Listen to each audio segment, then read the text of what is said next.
안녕하세요. 저는 갓 돌을 넘긴 아이를 키우고 있는 새댁입니다. 제가 생긴 건 둥글둥글 순해 보이는데 사실 저도 화나면 물불 안 가리고 하고 싶은 말 다 해야 되는 성격입니다.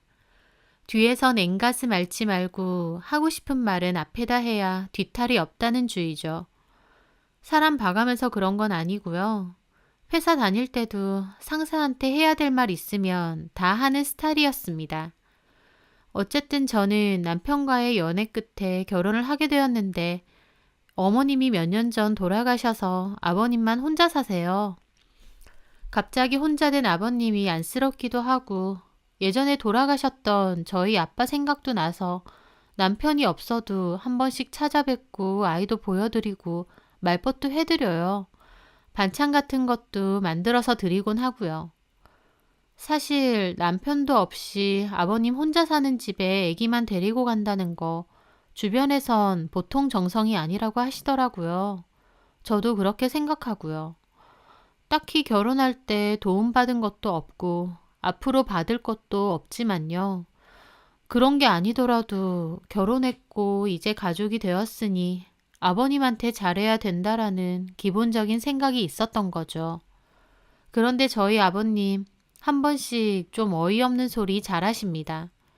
아기는 없으신 것 같은데 말 들어보면 좀 기분 나쁜 그런 소리요. 예를 들어 제가 아기 낳고 살이 많이 쪘는데 저보고 다리통이 절구통 같다고 하신 적도 있어요. 가뜩이나 붓기가 심해서 고생했는데 그렇게 말하셔서 저도 상처되더라고요. 하지만 그냥 장난치시는 거라고 생각하고 넘겼어요. 근데 또 뭐라고 하시냐면 남편하고 저하고 둘 다 쌍꺼풀이 있는데 아이가 쌍꺼풀 선만 있고 아직 안 생겼거든요. 그걸 보시고 저보고 대뜸 너 눈 찝은 거냐고 애 낳으니까 뽀록 났다고 하신 적도 있어요. 눈 찝은 것도 아니지만 설사 했다고 해도 며느리한테 너무 대놓고 얘기하시니까 당황스럽더라고요. 아버님 말투 자체가 대놓고 기분 나쁘라는 식으로 말하는 투는 아니지만 그래도 막상 그런 소리를 면전에서 들으면 당황스럽기도 하고 너무 조심성이 없으시다 싶기도 합니다. 남편한테 들은 얘기론 아버님의 말버릇 때문에 친구분들하고도 많이 싸우셨다고 하더라고요. 어쨌든 저도 처음엔 놀랐지만 나중엔 그러려니 했어요. 그래도 어른이시고 아버님 원래 성격이 저러시니까 하면서 좋게 좋게 생각하려고 했죠. 워낙 장난기도 많으시고 말도 좀 아슬아슬하게 하시는 분이다. 아기는 없으시다 그러면서요. 하지만 얼마 전 그 말은 저도 정말 못 참겠더라고요. 아버님이 저희 아이 보고 싶다고 하셔서 제가 아버님 댁으로 가고 남편한테는 퇴근하고 바로 아버님 댁으로 오라고 했거든요. 그렇게 남편을 기다리면서 커피랑 제가 사온 간식 내드리고 이런저런 얘기를 하고 있을 때였어요. 아버님이 집 얘기를 꺼내시더라고요. 저희 집이 전세 만기 예정이라 집을 새로 옮겨야 돼서 이사하는 일로 고민이 많았거든요. 근데 아버님이 언제 이사 가느냐고 하시고 너네도 그렇게 전세 옮겨 다니는 거 불편하지 않냐고 하시더라고요. 그래서 제가 그러게요. 근데 집값이 비싸니까 사려고 하면 돈 많이 모아야겠죠. 대출도 해야 되고. 그랬습니다. 그런데 거기다 대고 아버님이 뭐라고 하는 줄 아세요? 사돈 혼자 사시잖아. 저희 엄마도 아버지 돌아가시고 혼자 사신 지 꽤 됐거든요. 저는 갑자기 저희 엄마 얘기는 왜 하시지? 하면서 네 하고 대답했습니다. 그랬더니 아, 사돈 돌아가시면 그 집 너네 집 될 거니까 따로 집 살 필요 있나? 근데 오래 사시려나? 그럼 너네가 곤란하겠네. 저는 그 얘기 듣는데 순간 표정이 확 굳어지더라고요. 이게 뭔 소린가요? 저희가 집이 없으니 저희 엄마 돌아가시길 기다렸다가 그 집 가져라 이 말인가요? 게다가 오래 사시면 곤란하겠다니요. 아무리 어른이시지만 해야 될 말이 있고 하지 말아야 될 말이 있는 건데 너무 기분 나쁘고 어이가 없더라고요. 진짜 그 자리에 계속 있기도 싫었습니다. 저는 표정을 굳히고 아무 소리 없이 아이를 챙겼어요. 제가 그렇게 반응하자 아버님 하는 소리가 농담이야 농담. 너는 농담 진담 구별도 못하니? 아버님, 그런 게 어떻게 농담이 돼요? 제가 정색하고 따지자 아버님도 표정을 굳히시더라고요. 아니 시아버지가 그냥 장남 삼아 하는 소리 같고 뭘 그렇게 죽일 듯이 노려보나? 며느리 무서워서 장난이나 치겠냐? 하면서 본인이 더 기분 나빠하시며 과자를 틱틱거리시더라고요. 그 순간 저도 너무 화가 나서 아버님한테 그랬습니다. 아버님, 사돈 보고 빨리 안 돌아가시면 곤란하겠다는 소리를 농담으로 하시는 분인지 몰랐네요. 제가 그렇게 빈정대자 아버님은 노발대발 하시더라고요. 뭐야? 이게 어디서? 너 오냐 오냐 하니까 시아버지한테 훈계질이야? 내 말이 틀렸냐? 딸이라고 하나밖에 없으니 너네 엄마 돌아가시면 그 집 너네 집 될 거다. 이 말한 거 아니야? 아버님은 자기 말이 뭐가 잘못된 건지도 모르시는 것 같더라고요. 그래서 저도 화가 나서 말했습니다. 네, 근데요. 아버님은 오래 사셔도 되겠어요. 가진 게 쥐뿔도 없으시잖아요. 아들한테 물려주실 것도 없고. 아, 근데 오래 사시면 저희가 생활비도 계속 드려야 되나요? 그건 좀 곤란한데요. 제 말에 아버님 얼굴 벌개지셔서 들고 있던 과자까지 던지며 따지셨습니다. 뭐야? 너 말 다 했냐? 저희 엄마 얘기할 땐 농담이라고 하셔놓고 제 말에는 엄청 흥분하시더라고요.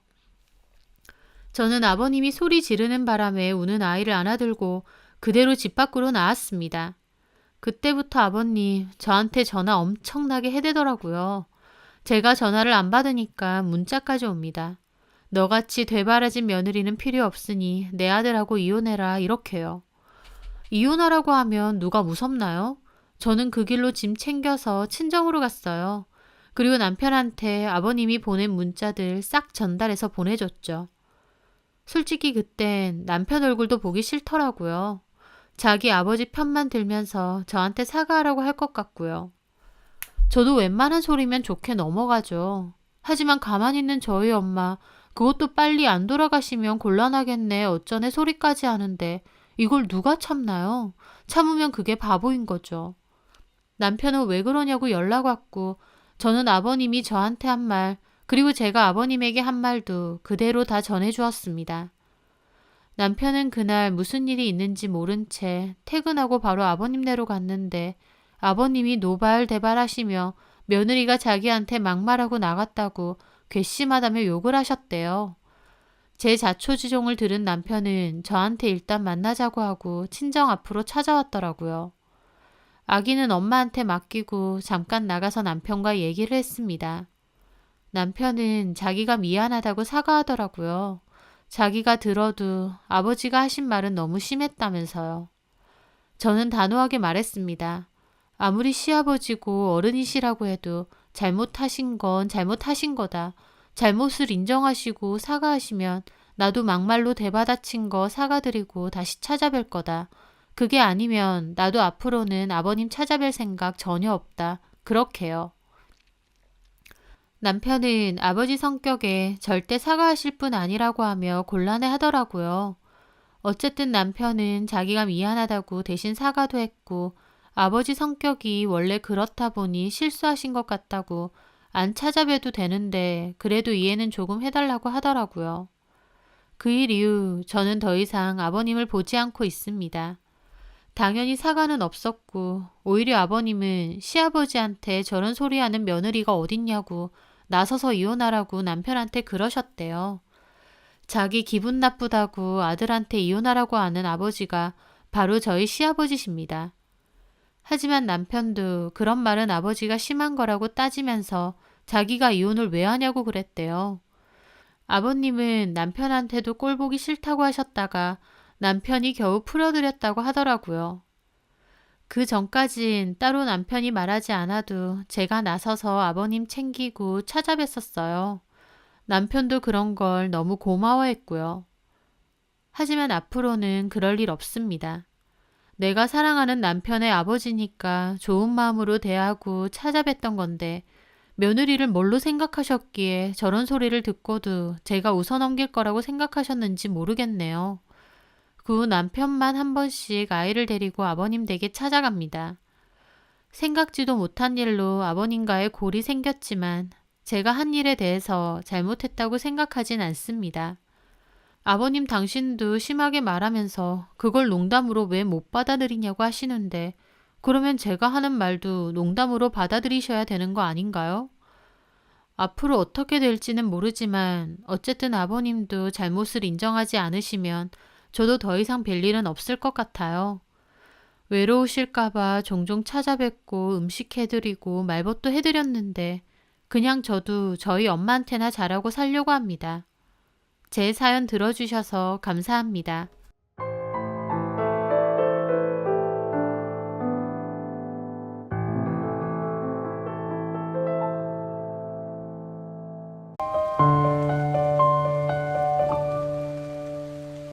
안녕하세요. 저는 결혼에 있어서 사랑 이전에 사람에 대한 믿음이 얼마나 중요한지 뼈저리게 깨닫게 된 30대 여자입니다. 저는 약사로 일하고 있는데요. 약대 졸업 후 병원에서도 근무하고 그 후 개인 약국 개국하고 제 20대와 30대 초반은 온통 일로만 가득 차 있었습니다. 주변에서는 이제 약국도 차렸으니 좋은 남자 만나 결혼해야지 라며 소개팅도 많이 주선해 주셨어요. 하지만 반복되는 인위적인 만남은 저를 더 지치게만 했습니다. 그리고 저라는 사람 자체가 아니라 제 직업과 수입에만 관심을 보이는 조건만 보는 그런 남자들에게도 많이 질려버렸고요. 그래서 어느 순간부터 소개팅은 일체 받지 않았고 저만의 시간을 즐겼던 것 같습니다. 여행도 다니고 취미생활도 하고 그러면서요.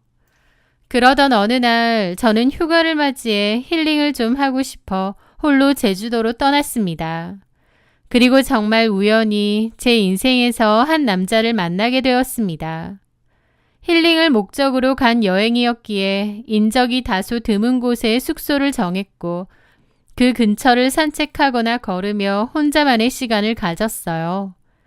그러다가 한적한 올레길을 걷게 되었습니다. 이런저런 생각에 빠져 걷는데 그만 발을 헛디뎌 낮은 언덕 아래로 굴러 떨어져 버린 겁니다. 깊은 산속이나 그런 건 아니었지만 발목을 심하게 삐어 꼼짝도 못한 데다 주변에 사람도 별로 없었거든요. 게다가 설상가상으로 주머니에 넣어놨던 핸드폰이 넘어질 때 날아가면서 어디로 갔는지 보이지도 않더라고요. 그 순간 너무 막막한 겁니다. 어떡하지 싶어서 혼자서 어쩔 줄 몰라 하던 그때 어디선가 한 남자가 운명처럼 다급하게 달려와 제게 손을 내밀어 주었습니다. 괜찮으세요? 제가 도와드릴게요.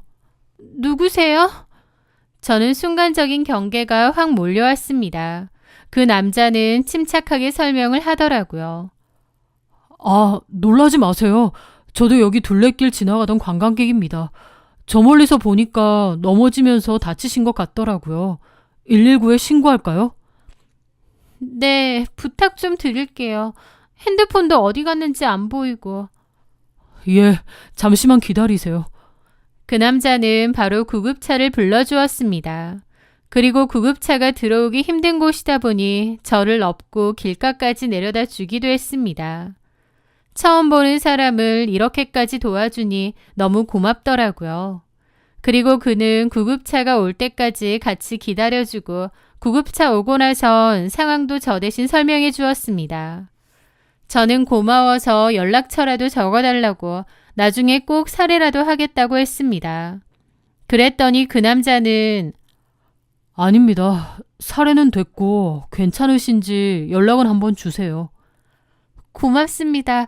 제가 핸드폰이 없어져서 그런데 혹시 뭐 명함이라도... 아, 잠시만요. 저도 등산 나온 거라 뭘 들고 온 게 없거든요. 하면서 가방에서 지갑을 찾더니 마침 명함이 있다며 저에게 주었죠. 고맙습니다. 예, 병원 조심히 가시고 상태 어떤지 저한테도 연락 한번 주세요. 네, 그럴게요.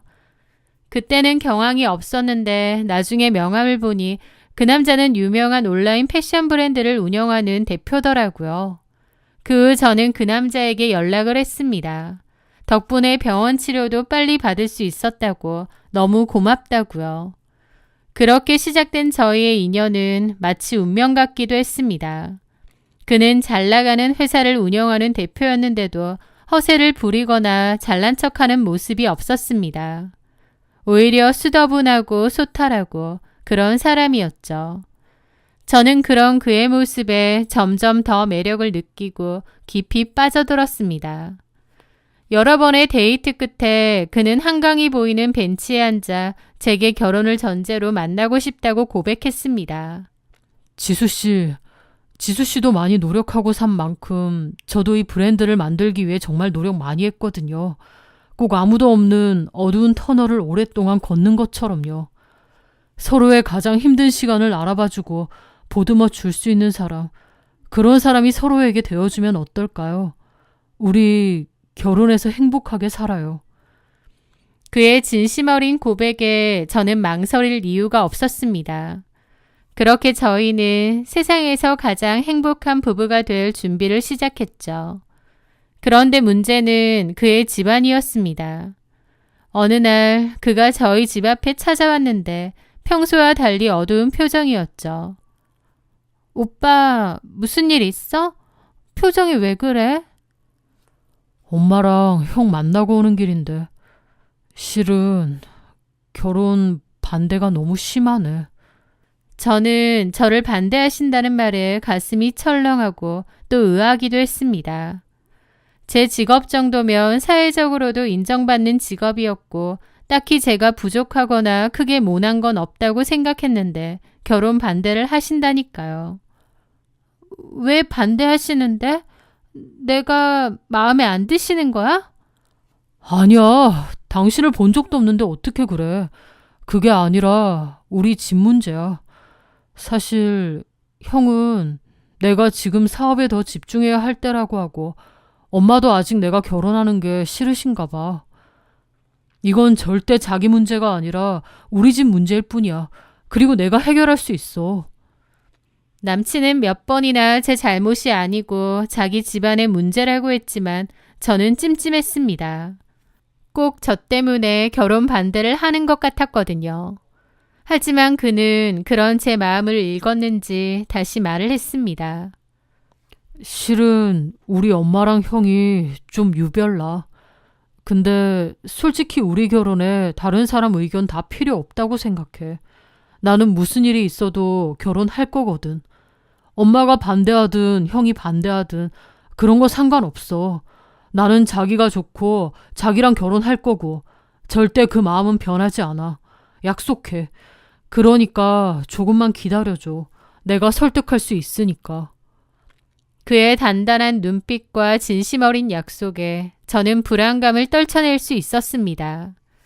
그 남친은 가족들을 설득한 모양이었고 조금 시간이 걸리긴 했지만 어쨌든 저희는 시댁의 껄끄러운 허락을 받긴 했습니다. 그리고 상견례를 했죠. 남친의 어머님과 아주버님은 별로 표정이 좋지 않았습니다. 그게 저도 걸리고 저희 부모님도 걸려 하셨어요.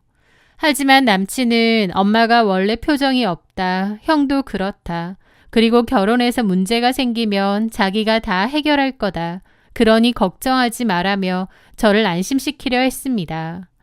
저도 남친 하나 보고 하는 결혼이니 전적으로 그를 믿었고요.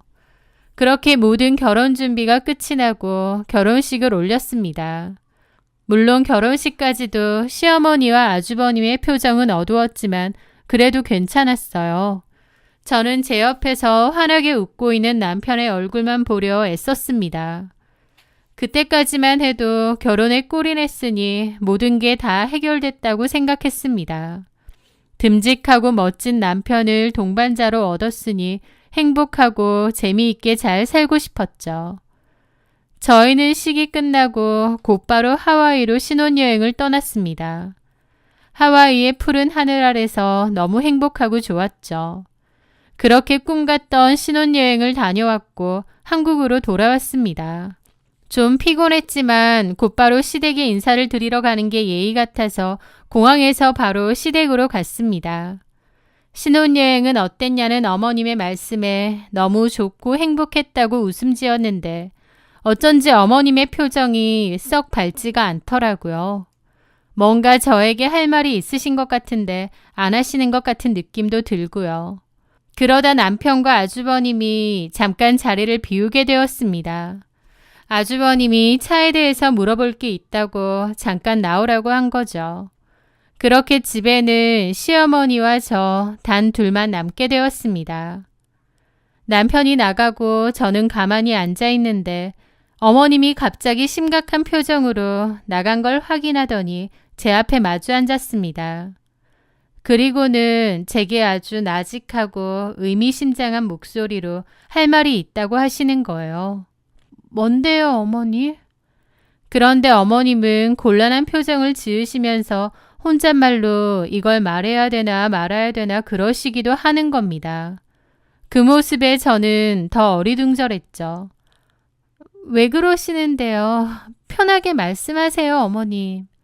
아가, 내가 결혼 전에 반대 많이 한 거 알고 있지? 네, 알죠. 그거 성훈이가 뭐라든? 그냥 개인적인 집안일 때문이라고 했고 구체적으로는 얘기 안 했는데요. 그래? 그렇게 말하든? 저는 속으로 많은 생각이 들더라고요. 무슨 얘기를 하려고 이러시나 싶기도 하고요. 내가 결혼 반대한 이유가 있다. 그건 다 너를 위한 거였어. 네? 저를 위한 거라고요? 어머님은 황당한 얘기를 하시더라고요. 물론 그때는 네 얼굴도 못 봤지만 어쨌든 나도 자식 키우는 어미 입장 아니냐. 너는 직업도 번듯하고 뭐 하나 빠질 것 없는 그런 처잔데 우리 둘째 아들하고 결혼이라니. 내 욕심에 이거 모른 체 하면 안 되겠더라고. 라고 하시는 겁니다. 저는 영문을 모르겠어서 말씀드렸죠. 무슨 소리세요, 어머님? 성훈 오빠가 뭐 어때서요? 자기 사업도 하고 있고 성품도 훌륭하고 오히려 제가 더 부족한데요. 그러자 어머님은 고개를 가로저었습니다. 그런 이유가 아니야. 누가 부족하고 낮고 그런 게 아니라고. 네? 언제 들어올지 모르니까 내가 빨리 얘기하마. 결혼 전에 했어야 되는데 할까 말까 계속 망설였어. 근데 지금이라도 해야 될 것 같아. 어차피 너네 아직 혼인신고도 안 했잖니. 네, 그렇죠. 무슨 말씀을 하시려는 걸까 긴장이 확 되었습니다. 그런데 어머님은 혹시 다시 들어올까 현관문 쪽을 살피시더니 주머니에서 사진 한 장을 꺼내시는 거예요. 그 사진을 본 저는 깜짝 놀라 입이 떡 벌어지고 숨까지 멎었습니다. 왜냐면 그 사진 속에는 제 남편이 낯선 여자와 함께 턱시도와 웨딩드레스를 입고 환하게 웃고 있었거든요. 그러니까 남편의 웨딩 사진이었던 거죠. 아니, 이게 무슨... 어머니, 이거 뭐예요? 성훈 오빠가 왜 다른 여자랑 웨딩 사진을... 너한테 아무 얘기도 안 하지? 네, 그럴 줄 알았다. 실은 우리 아들 결혼을 한 번 했었어. 그러니까 파혼을 한 게 아니라 이혼을 한 거야. 물론 혼인신고는 안 해서 서류상으로 남을 게 없지만 어쨌든 식 올리고 끝낸 거면 이혼이지. 네? 식을 올려요? 어머님의 말에 저는 심장이 철렁 내려앉는 기분까지 들더라고요. 결혼을 했었다뇨? 성훈 오빠가요? 그래, 너한테 그런 언질 한 적 없지? 저는 완전 금시초문인데. 머리가 복잡했습니다. 남편이 과거에 결혼을 했었다니요. 심지어 이혼도 했었다니요. 머리가 어질어질한데 그 뒤의 말들은 더 충격적이었습니다. 더 충격적인 건 이혼 사유야. 이혼 사유가 뭔데요? 실은 얘한테 손찌검을 했거든. 얘가 그 일로 고소하겠다고 했는데 어쨌든 서류상으로 뭐 남기면 안 되겠다 싶어서 겨우겨우 돈으로 무마시킨 거야. 내가 그때 얼마나 고생했는지 얘한테 싹싹 빌었다니까. 폭행이라고요? 이 여자를요? 그렇다니까. 말도 안 됐습니다. 제가 아는 제 남편은 정말 착하고 순하고 길가에 죽어가는 지렁이까지 지나치지 못하고 나뭇가지로 집어서 풀숲에 옮겨주는 그런 사람이에요. 그렇게 착하고 인성 바른 제 남편이 저 몰래 결혼해 이혼까지 하고 게다가 심지어 전처를 때리기까지 했다뇨. 그 어떤 말도 믿어지지가 않았습니다. 반전도 그런 반전은 없을 거예요. 저는 심장이 터질 듯이 뛰고 식은땀까지 났습니다. 그런데 어머님은 계속 말을 하시더라고요. 내가 정말 고민하다가 힘겹게 말해주는 거다. 나도 모른 채 하고 싶지. 모든 걸 덮고 너랑 결혼하겠다는데 나도 엄마로서는 모른 채 하는 게 맞을 거다. 하지만 도저히 내 양심이 그걸 허락하지 않아. 너도 남의 집 귀한 딸인데 내 아들이 어떤 인간인지 다 알면서 그런 불행 속에 너를 밀어넣을 수는 없지 않겠니? 그러니까 지금이라도 늦지 않았어. 도망쳐. 내가 그의 엄마잖아. 누구보다 잘 알아. 겉보기엔 멀쩡하지. 다들 우리 둘째 세상 호인이고 능력있고 멋지다고 그래. 저런 아들 없다고. 어쩜 저렇게 수더분하고 착하고 야무지냐고. 근데 사실 아니거든. 내가 키워서 알잖아. 기분 나쁘면 물건 집어던지고 폭력 쓰고 이게 그나마 나아진 거라니까. 예전엔 더 심했어. 전처를 그렇게 죽도록 때렸는데 너는 안 때리겠니? 말도 안 돼요. 어떻게 성훈 오빠가 그런 사람 아니잖아요. 아휴, 답답해라. 그러니까 더 무서운 거지. 얼마나 연기를 잘한다는 거야. 나는 제가 내 아들이지만 무서워. 말도 안 돼요. 이건 진짜 모르겠어요. 이게 다 무슨 소린지. 제가 혼란스러워하자 어머님은 그 사진을 다시 제 손에 쥐어주시더라고요. 이걸 보고도 몰라? 이게 진실이야. 바로 이게. 그 사진은 다시 봐도 충격이었습니다. 근데 너 절대 이거 성훈이한테 보여주면 안 된다. 그리고 내가 이런 말 했다는 것도 절대 말하면 안 돼. 솔직히 너는 이혼하고 남남되면 그만이지만 나는 어쨌든 성훈이랑 부모 자식간이잖아. 내가 이런 얘기 몰래 너한테 했다는 거 알아봐라. 걔 나한테도 해코지할 거야. 엄마라고 해도. 말도 안 돼요. 성훈 오빠가 어떻게... 아이고 답답해 정말. 몇 년 사귄 네가 잘 알겠니? 엄마인 내가 잘 알겠니? 너를 위해서 하는 말이라니까. 하여튼 그 사진은 가방 안에 넣어도 절대 들키지 말고 이 사진 보고 고민해 보란 말이야. 저는 일단 어머님이 하라는 대로 했습니다. 사진을 가방 안에 넣었는데 손이 너무 떨리더라고요. 나는 너를 위해서 얘기해 준 거야. 세상 어느 시어머니가 지 자식 흠을 이렇게 다 얘기해 주니. 내가 양심 있는 사람이니까 이렇게 말하는 거다. 좀 늦긴 했지만 너는 나한테 고마워해야 해. 너무 혼란스러워서 지금은 아무 생각이 안 나요.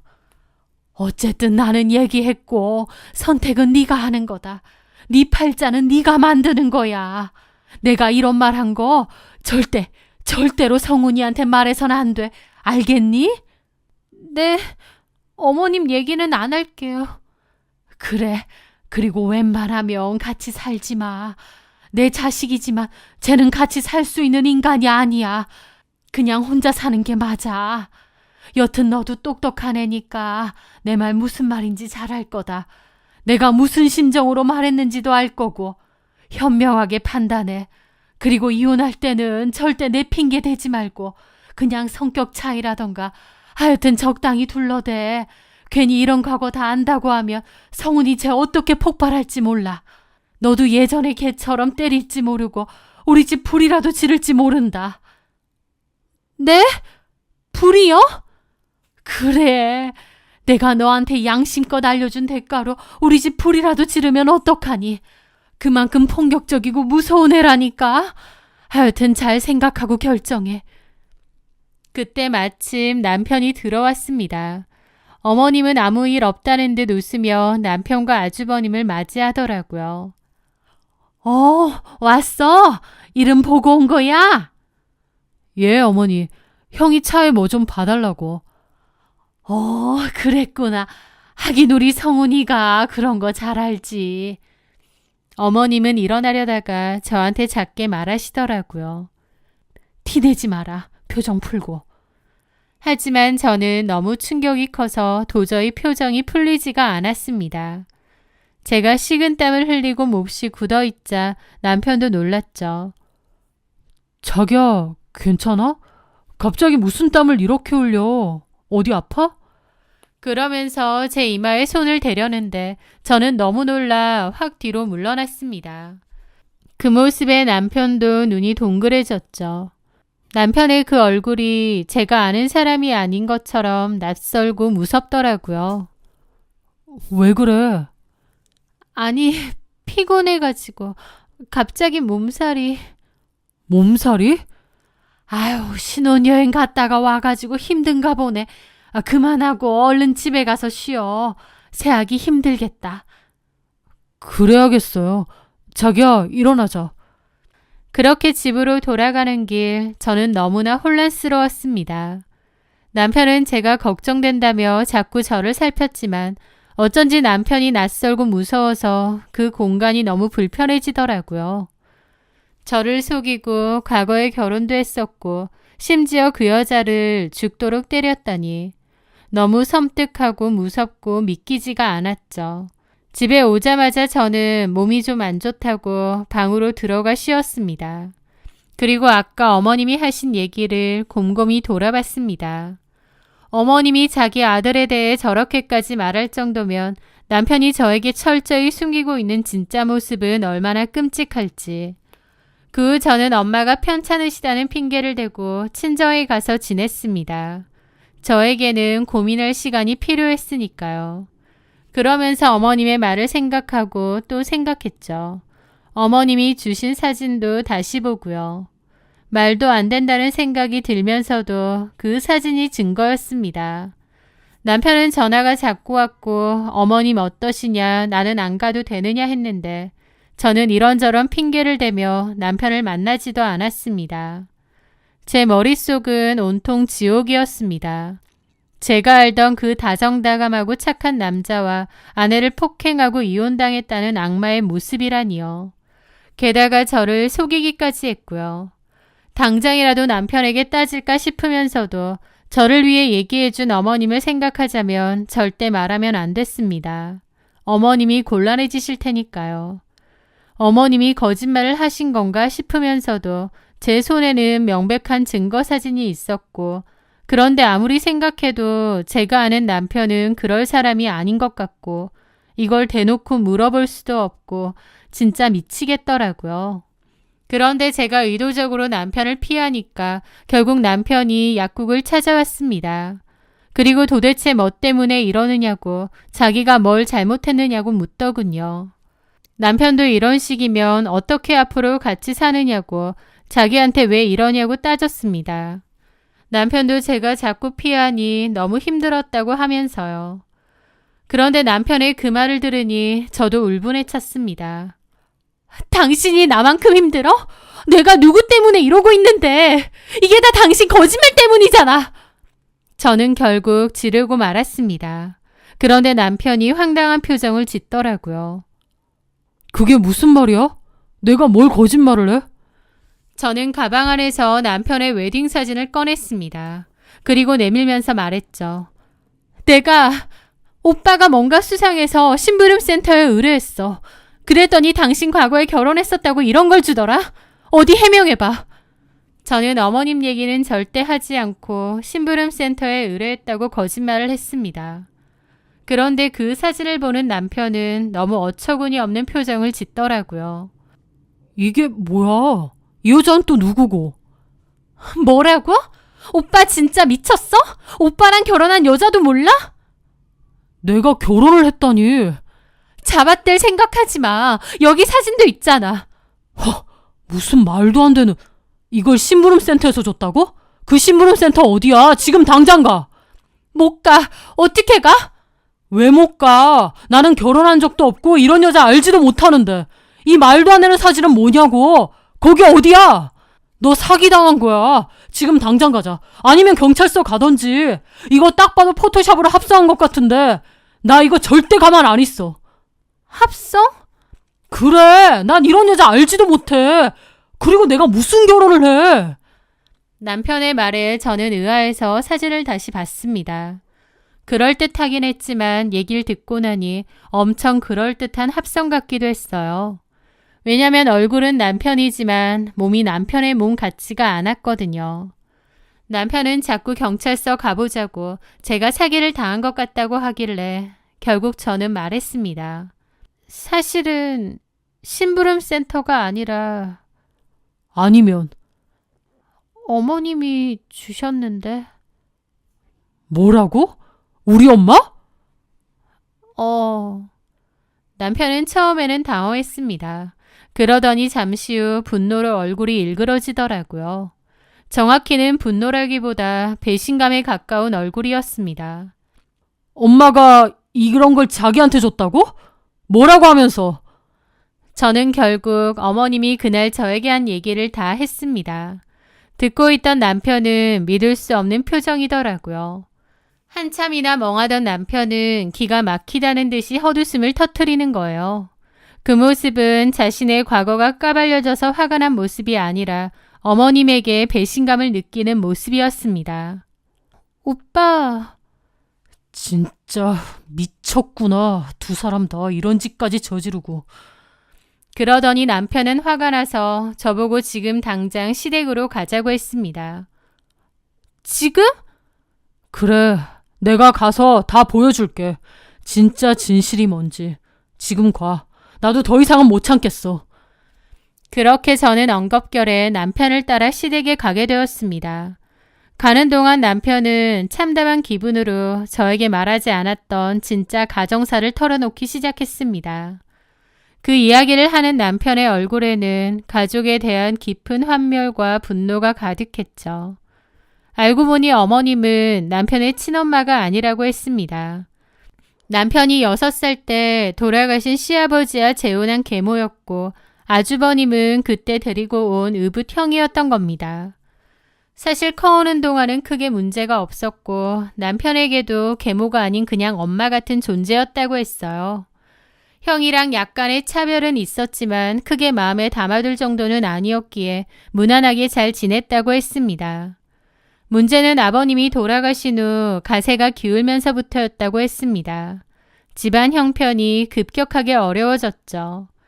남편은 엄마와 형을 위해 성공을 하고 싶고 돈도 많이 벌고 싶었다고 했어요. 그래서 개인 사업을 시작했는데 그게 다행히 크게 성공했다고 했죠. 그리고 남편은 집안의 가장 노릇을 톡톡히 했다고 했습니다. 사실은 피 한 방울 섞이지 않은 가족이지만 집도 사주고 사진작가인 형에게는 비싼 사진 장비에 스튜디오 월세까지 내주며 일도 도와주고 또 생활비까지 그동안 모두 대주었던 겁니다. 남편 덕분에 시어머니와 아주버님은 편하고 윤택하게 살았던 거죠. 그런데 내가 당신이랑 결혼한다고 하니 엄마랑 형이 반대하기 시작한 거야. 내가 결혼하면 더 이상 내 돈을 마음대로 쓰기 어려울 테니까. 어떻게든 우리 결혼을 막아야 내 돈을 계속 빨아먹을 수 있으니까. 그럼 이 웨딩 사진을... 형 직업이 사진작가인데 포토샵으로 이런 사진 합성하는 것쯤은 아무것도 아니겠지. 남편은 얼굴을 벌겋게 불태우며 분노했습니다. 나도 더 이상은 안 되겠다. 내 뒤에서 이런 짓을 하다니. 그래도 가족이라고 희생하고 참고 살았는데 진짜 이건 아닌 것 같네. 나를 자식이나 동생이 아니라 돈줄로만 본다는 걸 이젠 확실히 알겠어. 그리고 시댁에 도착한 남편은 바로 집 안으로 들어갔습니다. 어머님과 아주버님은 식사를 하고 있었는데 갑자기 남편이 저와 찾아오자 당황한 눈치였죠. 어머 아들, 어쩐 일이니? 성훈아, 갑자기 무슨 일이야? 재수 씨까지? 남편은 화가 나 어머님과 아주버님 앞에 그 사진을 던졌습니다. 어머님은 몹시 당황한 얼굴이 되었고 그 와중에 저를 힐끗 노려보더라고요. 이걸 기어코 일러 바쳤냐는 표정이었죠. 진짜 너무들 하시네요. 돈줄 끊어진다고 그렇게 결혼 반대하시더니 이제는 이런 없는 사진까지 만들어서 거짓말까지 하세요? 이거 형이 만든 거지? 남편의 말에 어머님도 아주버님도 아무 말도 하지 않았습니다. 엄마랑 형, 아니 당신들한텐 내가 돈줄일 뿐이었나 보네요. 나를 진짜 아들로 생각했으면 이런 짓 절대 안 하죠. 진짜 환멸나네요. 오늘부로 이 집에 보내던 생활비 카드 전부 끊겠습니다. 지금 사시는 이 집도 제 거니까 이번 달 안으로 비워주세요. 저를 아들로 생각 안 하시는데 저도 더 이상 가족 노릇 할 필요 없으니까요. 그 말에 어머님은 기함을 했습니다. 그게 무슨 말이냐고 다 오해라고 말리는 거예요. 하지만 남편은 자기 생각은 변함없다고 가족의 인연도 끝이라고 했습니다. 이거 뭔가 다 오해가 있는 거다. 이건 우리 모르는 거야. 지수가 다 말했어요. 그만 좀 우기세요. 그런데 그 순간 시어머니가 저를 공격하는 거예요. 얘, 너 이거 뭐니? 이거 뭔데? 네? 이거 어머님이 주셨잖아요. 너무 황당하더라고요. 이게 뭐냐고 잡아떼면서 저를 몰아세우는 겁니다. 내가 이걸 언제 너한테 줬어? 나 이런 거 모른다. 네가 만든 거 아니니? 우리 성훈이 돈 빼돌리려고? 네? 어머니! 얘 진짜 이상한 애네. 어디서 이런 사진을 갖고 와서 부모 자식 간에 이간질을 해. 이래서 사람 잘 들어와야 된다더니 네가 이런 거지? 다 네가 꾸민 거지? 어머님은 상황이 이렇게 되니 저한테 모든 걸 덮어씌우려고 하는 것 같았습니다. 마지막 발악이었죠. 저는 어처구니가 없는데 그 모습에 제 남편은 화가 머리끝까지 났습니다. 그러더니 그만 좀 하라고 소리를 지르면서 상을 엎어버렸습니다. 상이 확 밀어지면서 그 위에 있던 것들이 다 바닥으로 나동그라졌죠. 이걸 지수가 다 꾸몄다고요? 제발 그만 좀 하세요. 저한테 미안하신 감정 조금도 없으신 거죠? 성은아, 우리 진짜 모르는 일이야. 제가 그런 거야. 됐습니다. 저 솔직히 이만하면 할 만큼 했습니다. 저 키워주신 것에 대한 보답으로 할 만큼 했다고요. 돈줄 끊긴다고 제 결혼 악착같이 반대할 때 정말 서글펐지만 그래도 가족이니까 제가 끝까지 책임지려고 했는데 이제 못하겠습니다. 앞으로는 두 분이서 알아서 사세요. 분노가 가라앉은 그의 얼굴에는 깊은 허탈감과 슬픔이 어려 있었습니다.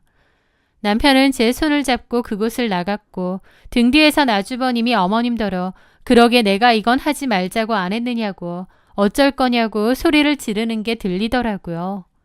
남편은 참담한 심정으로 집으로 왔고 저도 아무 말 하지 않고 그의 곁을 지켰습니다. 집으로 돌아와 남편에게 미안하다고 했습니다. 여보, 미안해.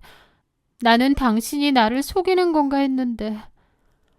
아니야. 엄마랑 형이 문제지 당신이 무슨. 그런 사진까지 봤는데 어떻게 안 믿겠어. 어머님이나 아주버님이나 정말 너무하시네.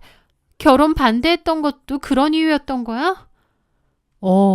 결혼하고 나서 자기한테 다 얘기하려고 했는데 내가 너무 늦게 말한 것 같아. 내가 미안해. 아니야. 내가 오히려 미안하지.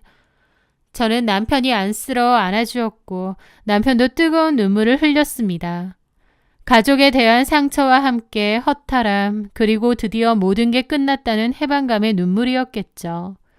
그 사건 이후 남편과 저는 더욱 단단해졌습니다. 이제는 그 누구도 저희 사이를 흔들 수 없었죠. 저희는 그 누구보다 행복하게 잘 살고 있고요. 들리는 소문에 의하면 아주버님은 스튜디오를 정리했다고 했습니다. 실력이 그렇게 좋은 분은 아닌데 남편이 그동안 일거리도 알아봐주고 월세도 그렇고 많이 도와줬다고 했거든요. 하지만 남편의 도움이 사라지니 결국 모든 걸 다 정리할 수밖에 없었던 거죠. 지금은 근근히 결혼식 사진작가 일 하면서 살고 있다고 하더군요. 남편이 사는 집에서도 쫓아냈기 때문에 어머님과 아주버님은 작은 방 하나 빌려서 둘이서 살고 있다고 했습니다. 당연히 차도 다 빼앗고요. 어머님은 이것 보라며 결국 며느리 잘못 들어와서 우리를 내쫓은 거라고 했다는데 끝까지 뭘 잘못하신 건지도 모르는 것 같더라고요. 아무리 친자식이 아니라고 해도 평생 부모 자식 관계로 살았으면서 둘째 아들을 끝까지 자식이 아니라 그저 끊기면 안 되는 돈줄로만 보신 것 같습니다. 남편도 그동안은 가족이라는 이름 아래 도와주고 희생하며 살았지만 그 추악한 진실을 보고 나서는 더 이상 희생하고 싶지 않아졌던 거죠. TV에서 어떤 연예인이 가족에게 모든 걸 바쳤지만 결국 이용만 당했다며 우는 모습을 본 적이 있습니다. 그때는 그저 안타깝다고만 생각했는데 제 남편의 사정이기도 하다는 걸 깨닫게 되자 놀랍기도 하고 또 한편으로 마음이 많이 아팠습니다. 이제 그런 아픈 이야기를 모두 알았으니 남편을 더더욱 토닥여주고 싶고 열심히 잘 살아왔다고 이제는 내가 진짜 가족이 되어주겠다고 위로해주고 싶습니다. 가족 문제로 힘들어하는 누군가에게 그래도 가족이니까 참고 살라는 말이 얼마나 큰 폭력이 될 수 있는지 저는 압니다. 때로는 내 인생을 갉아먹는 관계라면 가족이라 해도 과감하게 잘라낼 용기도 필요하다고 생각해요. 착하게만 살아온 제 남편, 이제는 제가 그의 곁에서 가장 든든하고 힘이 되어주는 가족이 되어 그 누구보다 행복하게 살게 해주고 싶습니다. 제 이야기 끝까지 들어주셔서 감사합니다.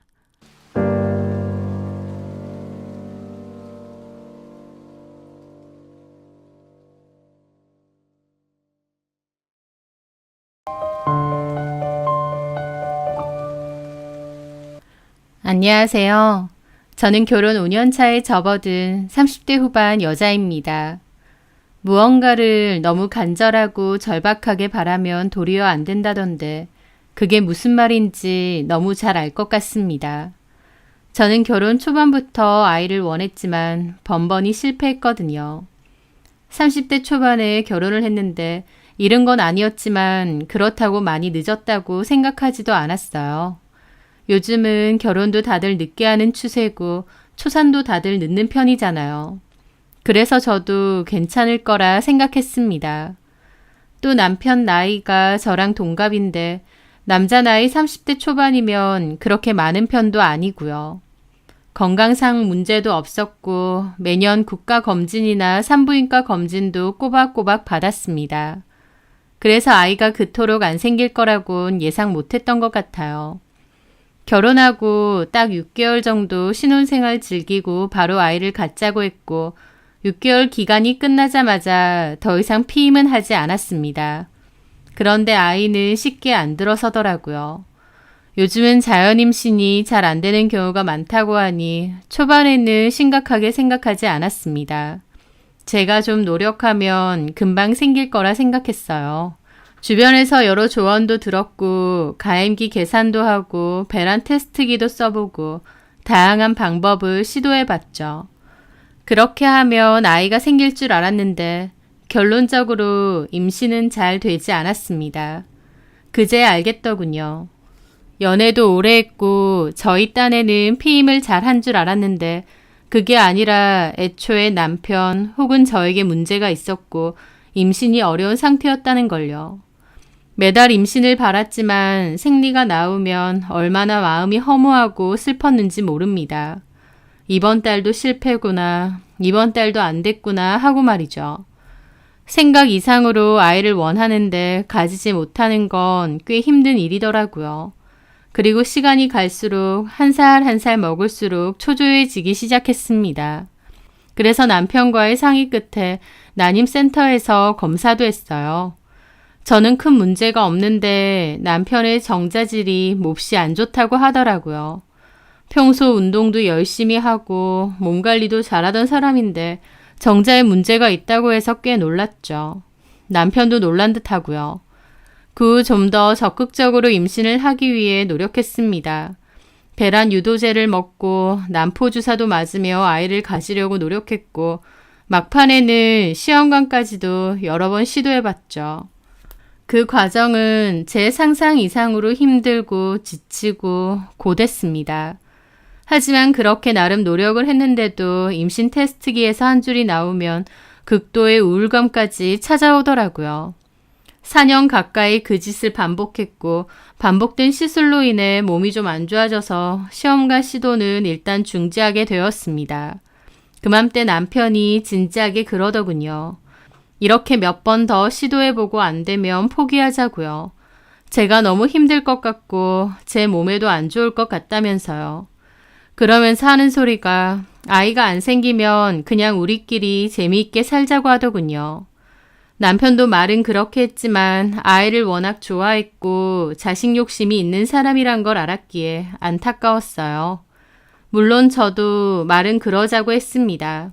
정 안 생기면 그냥 우리끼리 재밌게 살자고요. 하지만 속으로 왜 우리 부부에게는 아이가 찾아오지 않을까 정성으로 잘 키울 수 있는데 생각하며 슬프기도 했습니다. 게다가 은근히 시부모님도 아이를 기다리는 눈치였어요. 남편은 형제 중 둘째였는데 아주버님은 그때까지도 결혼을 안 했고 결혼 계획도 없었거든요. 그렇다 보니 둘째인 저희의 임신을 더욱 기다리시는 눈치였죠. 무엇보다 제가 가장 아이를 갖고 싶었습니다. 그래서 저는 내 몸이 조금 회복되면 다시 시도해보자. 그리고 그래도 안 되면 깨끗이 받아들이고 포기하자 마음을 먹었죠. 앞서 말했듯 저에게는 아주버님이 있어요. 아주버님과 남편은 형제지만 둘은 꽤 많은 부분이 딴판이에요. 인물도 나쁘지 않고 성격도 서글서글한 데다 공부도 잘했던 모범생 남편과 달리 아주버님은 나이에 비해 배도 엄청 나오고 게으른 편인데다 무엇보다 성격이 너무 특이했습니다. 본인 딴에는 재밌는 소리라고 막 얘기해대는데 주변 분위기는 싸해지는 그런 사람 있죠. 눈치 없고 헛소리 잘하는 스타일. 그게 바로 저희 아주버님이었어요. 같은 뱃속에서 난 형제인데 저렇게 다르나 싶을 정도로 겉모습도 성격도 많이 달랐던 거죠. 저와 저희 남편은 같은 회사를 다니다가 만났어요.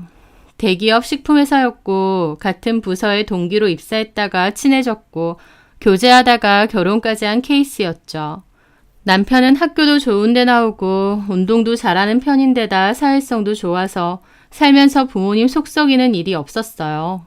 걱정 끼칠 것 없는 자식이었죠. 반면 아주버님은 2년제 대학 다니다가 그것마저도 적응 못하고 중퇴로 그만두었다고 했습니다. 학교 다닐 때도 맨날 PC방에서만 살고 출석도 잘 안 했다더군요. 그러다가 회피성으로 군대를 갔고 제대는 했는데 그 후 2년 가까이 집에만 있었다고 했습니다.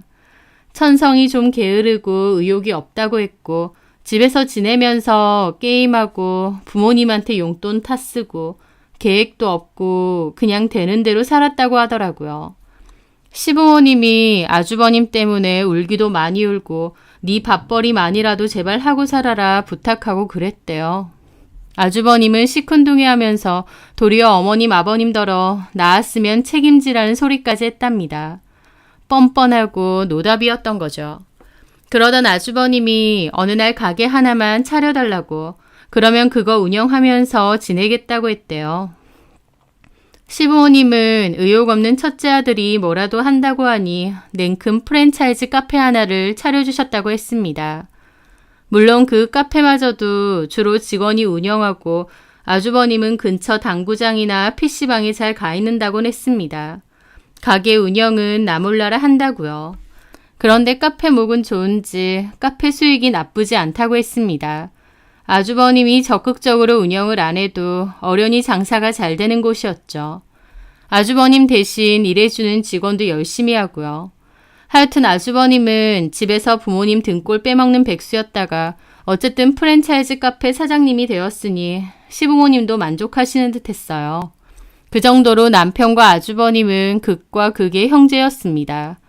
시부모님은 원래 큰아들이 본인 밥벌이만 해도 다행일 거라고 생각했지만 카페 장사가 웬만치 되고 큰아들 나이도 있으니 결혼 욕심도 좀 생긴다고 하셨어요. 특히 둘째 아들이 결혼을 먼저 했다 보니 큰아들도 더 늦기 전에 결혼을 했으면 하고 바라게 된다고 하셨죠. 그래서 저더러 혹시 아주버님 소개해줄 여자 없느냐 주변에 좀 찾아봐라 그러셨습니다. 그런 얘기를 하시면 저는 곤란한 기분으로 아, 네, 한번 찾아볼게요.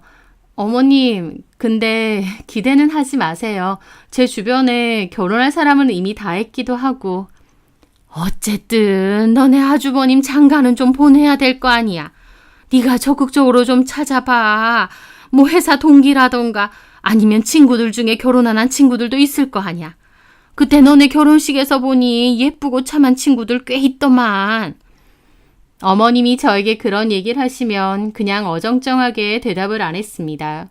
저는 제 지인들에게 아주버님을 절대 소개해주고 싶지 않아요. 자기 관리도 안 하고 게으른 편인데다 성격까지 별로인데 괜히 소개시켜줬다가 저만 욕먹을 일 있나요? 외모가 좀 별로여도 성격이 좋거나 인성이 올바르면 모를까. 저희 아주버님은 외모도 별로인데 성격은 더 별로입니다. 그래서 저도 아주버님을 별로 좋아하지 않아요. 아주버님의 생각 없는 말들 때문에 저도 기분 상한 적이 많거든요. 예를 들어 결혼 준비를 하면서 시댁에 인사드리러 간 날, 제 딴에는 예비 시댁 식구들 보러 가는 거라서 화장도 신경 써서 하고 옷도 신경 써서 입고 갔는데 처음 보는 저를 보자마자 아주버님이 한다는 말이 내 동생이랑 나이 동갑이라고 안 했어요? 하며 띠껍게 묻는 겁니다. 네, 맞아요, 동갑. 아무리 봐도 아닌 것 같은데. 네?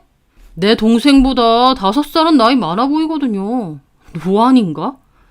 라는 얘기를 정색까지 하면서 하는 겁니다. 저는 너무 당황스럽기도 하고 뭐 이런 무례한 사람이 다 있나 싶기도 하더라고요. 남편도 당황해서 자기 형을 말리고요. 아, 형, 그게 뭔 소리야? 그런 소리를 왜 해? 아니, 진짜 그래 보여서. 내가 워낙 솔직하고 말 꾸며서 못하잖아. 딱 보는데 너보다 나이 훨씬 많아 보이니까. 아, 형, 그만 좀 해. 너 가만히 좀 있어라. 왜 새아가 기분 나쁠 소리를 해? 하면서 아주버님에게 핀잔을 하는데 거기다 대고 저한테 끝까지 기분 나쁘세요? 제 말 기분 나쁘세요? 하면서 막 따지듯 묻는 겁니다. 속으로 뭐 이런 인간이 다 있나 싶고 어이가 없었죠. 저희 남편하고 아주버님이 형제니까 좀 비슷할 줄 알았는데 막상 만나보니 너무 무례하고 개념이 없었던 겁니다. 그 후로도 계속 그랬어요. 대뜸 저더러 살이 쪄서 임신한 줄 알았다는 소리를 하질 않나. 애 못 가지는 거 재수씨가 나이가 많아서 그런 거 아니냐 하질 않나. 뇌에 필터링 안 거치고 아무 소리나 해대는 무개념 아주버님 때문에 저도 기분 나쁠 때가 한두 번이 아니었죠. 당연히 저는 아무 소리나 해대는 아주버님을 피했고 말도 웬만해선 안 걸었습니다. 저희 남편도 자기 형이 사회성이 많이 떨어진다면서 무례하게 굴어서 미안하다고 몇 번이나 사과했고요. 그런 성격의 아주버님인데 제가 미쳤다고 제 지인을 소개시켜 주겠나요? 그리고 어떤 여자가 아주버님 같은 사람과 결혼하고 싶어 하겠나요? 저는 어떤 여자 인생 괴롭게 하려고 그러느냐, 그냥 아주버님은 혼자 사는 게 답이다 생각했어요. 그런데 그런 아주버님과 결혼할 여자가 정말 갑자기 나타났습니다. 아주버님이 어느 날 갑자기 결혼을 한다고 가족들에게 선언을 했거든요. 상대 여자는 아주버님보다 11살이 어린 여자였고 아주버님의 카페 근처 미용실에서 막내 스텝으로 일하는 여자였습니다. 이름은 김효주라고 했는데 아주버님은 그 미용실 가서 머리를 잘했고 친해졌다는 겁니다. 시부모님도 저희 남편도 전혀 몰랐는데 아주버님은 그 여자와 만나왔고 그러던 와중 그 여자가 임신까지 한 거였습니다. 아주버님도 자기보다 한참 어린 여자가 자기 애를 임신했다고 하니 잘됐다 싶어서 바로 결혼하자고 했다더군요. 다 필요 없고 몸만 오면 된다고요. 저는 상대 여자 나이가 아주버님과 너무 차이 나는 것도 놀랐고 만난 지 얼마 안 돼서 임신까지 했다는 사실도 너무 놀랐습니다. 아주버님은 가족들에게 결혼할 거라고 통보를 했는데 시부모님도 좀 놀라긴 했지만 오히려 반가운 눈치였어요. 오매불망 큰아들 결혼시키고 싶어 하셨는데 덜컥 결혼한다고 하고 아이까지 생겼으니까요. 상대 여자가 어떻든 그저 결혼한다고 하니 기뻐하셨던 거죠. 하지만 저나 남편은 좀 황당한 기분도 있었습니다. 결혼이 장난도 아니고 그래도 어떤 사람인지 좀 알아보고 해야 되는 게 아닌가 싶었어요. 저한테도 8살 어린 손윗 동서 형님이 생기는 건데 기분이 좀 이상하기도 하고요. 하지만 어쨌든 아주버님 인생이고 아주버님의 선택인데 제3자인 저희가 감나라 배나라 할 순 없었죠.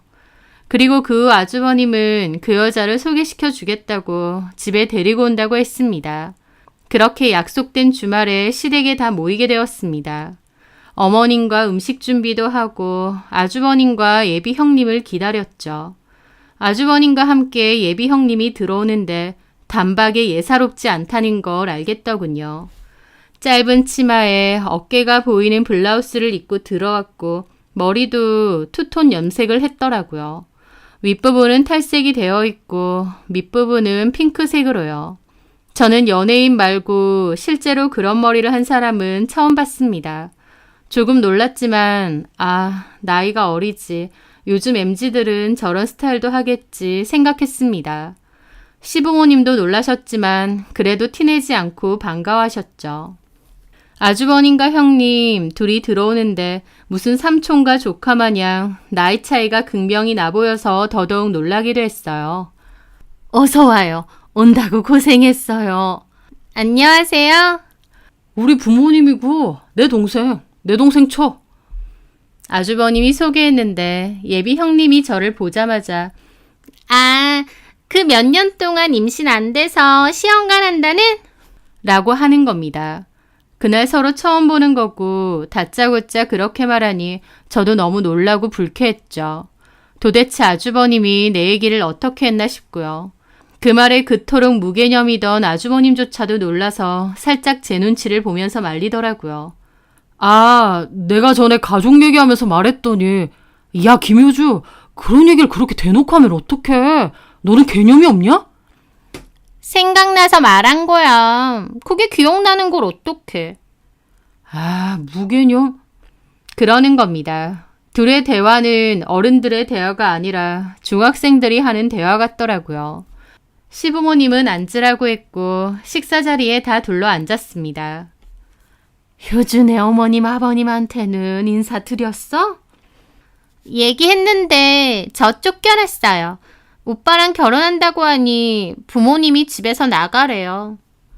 그 말에 시부모님도 몹시 놀라셨죠. 어머, 쫓겨났다고? 네, 그래서 지금 친구네 집에 얹혀 살아요. 그 말에 시부모님은 정말 미안해 하시더라고요. 부모님 반대가 심하셔? 그렇죠. 오빠가 저보다 나이도 많고 제가 임신까지 했다고 하니 얼마나 싫어하시겠어요. 홀몸도 아닌데 친구 집에서 그렇게 얹혀 살면 어쩌나. 부모님 연락처 주면 부모님들끼리 자리라도 만들어서 내가 말씀드릴 수 있는데.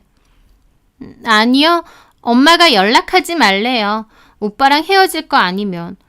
저희 부모님 진짜 칼 같으시거든요. 차라리 애 낳고 찾아뵙는 게 나을 것 같아요. 그땐 빼도 박도 못하니까. 라면서 정말 아무렇지 않게 말하더라고요. 부모님이 반대하고 집까지 나온 건 꽤 큰일인데 너무 아무렇지 않게 말해서 놀랐습니다. 당사자인 아주버님도 별 신경 안 쓰는 듯 했고요. 오히려 시부모님이 형님에게 미안해하고 쩔쩔매시더라고요. 형님은 입덧이 있는지 음식도 잘 못 먹고 깨작거렸습니다. 시부모님은 그 모습에도 또 미안해하셨고 가뜩이나 말랐는데 입덧까지 심하다니 고생이 많다고 그러셨죠. 하여튼 그렇게 식사를 하는데 문득 형님이 뒤에 놓여져 있던 제 가방을 보는 겁니다. 저거 언니 가방이에요? 야, 언니가 뭐야. 이제 동서라고 해야지. 네가 형님이야. 맞다. 내가 형님이라고 했지? 동서, 저거 동서 가방이야? 하면서 바로 반말을 하더라고요. 물론 아주버님의 와이프니까 저보다 윗사람인 건 맞는데 나이가 8살 차이 나는 저에게 바로 반말을 해서 황당했죠. 저도 바로 존댓말이 나오진 않더라고요. 하지만 시부모님도 계시니 어쩔 수 없었고 또 어쨌든 손윗 사람이니 존댓말을 했습니다. 아, 네. 나 좀 봐도 돼? 하면서 제 가방을 좀 보자는 겁니다. 앞에 시부모님도 있고 다소 어려운 자리일 텐데 행동이 거침이 없더라고요. 저는 약간 황당한 기분으로 가방을 줬더니 와, 대박. 나 이거 갖고 싶었는데. 이거 엄청 비싸잖아.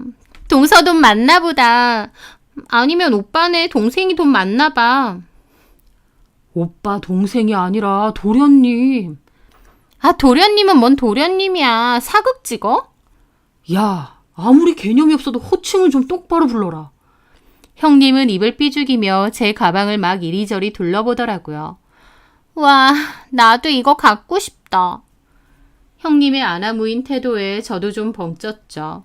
나이가 어리다고 다 그런 행동을 하는 건 아닐 건데 형님이 좀 많이 개념이 없고 제멋대로인 스타일 같긴 했습니다. 형님은 그 뒤로도 한참 제 가방을 들여다봤는데 다시 돌려달라고 하기도 좀 어정쩡하더라고요. 그런데 그걸 보고 어머님이 얘 둘째야, 이거 많이 비싸니? 어느 정도의 가격? 아, 350 정도요. 아휴, 비싸긴 하네. 와, 돈 많다, 동서. 대기업은 다닌다고 들었는데 역시 다르네. 나도 이거 갖고 싶은데. 그러면서 저한테 확 주는데 얼마나 조심성 없이 상의해서 건네주는지 가방에 반찬 국물이 다 묻을 뻔했습니다.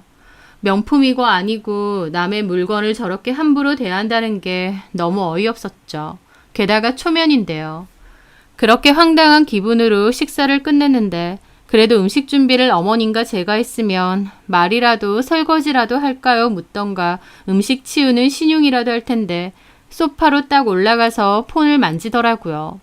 아주버님이나 예비 형님이나 참 똑같구나, 끼리끼리구나 생각하며 접시를 치웠습니다. 남편이 자기가 설거지한다고 해서 저는 접시만 싱크대 안으로 옮겨주었죠. 그런데 잠시 후 어머님이 저한테 오더니 얘 둘째야, 아까 그 가방 내가 돈 줄 테니까 형님 하나 사줘라. 네? 임신했는데 선물 겸 하나 해주고 싶어서 그래. 네가 그런 거 잘하니까 같은 걸로 하나 사줘. 내가 돈은 보내주마. 라는데 저는 어머님이 왜 이렇게 형님한테 쩔쩔매시나 싶더라고요. 아무리 결혼 못할 줄 알았던 큰아들이 결혼한다고 하니 좋으신 건 알겠지만 너무 오냐오냐 하시는 듯한 느낌이었거든요. 어쨌든 어머님이 그렇게 부탁하시는데 뭐라고 하겠나요? 저도 알겠다고 했습니다. 그래서 며칠 후 회사 점심시간을 이용해 인근 백화점에서 가방 매장을 가게 되었어요. 그리고 형님에게 전화를 걸었어요.